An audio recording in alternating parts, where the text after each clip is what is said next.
कॉकचे feather म्हणजे कोणत्या size मध्ये बनवायची तर ते मी सांगणार आहे तुम्हाला. तर काय करायचं, 1.5 इंच उंची घ्यायची. 1.5 इंच. हा, 1.5 इंच फेदरची उंची घ्यायची अशी. ही 1.5 इंच फेदरची उंची अशी. आणि काय करायचं, या 1.5 इंचचं सेंटर काढायचं असं. हा, काढलं हे सेंटर असं काढायचं. सेंटर काढल्याच्या नंतर हे जे 1 इंच आहे ना, अर्धा इंच इकडं आलं पाहिजे आणि अर्धा इंच इकडल्या साईडला आलं पाहिजे आपलं. हे अशी मार्क करून घ्यायची.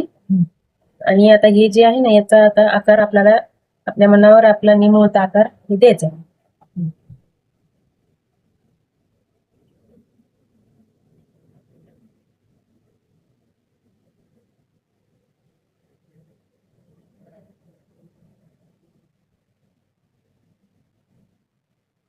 त्याला काय करायचं, कट करून टाकायचं. त्याला असं पूर्ण कट करून घ्यायचं.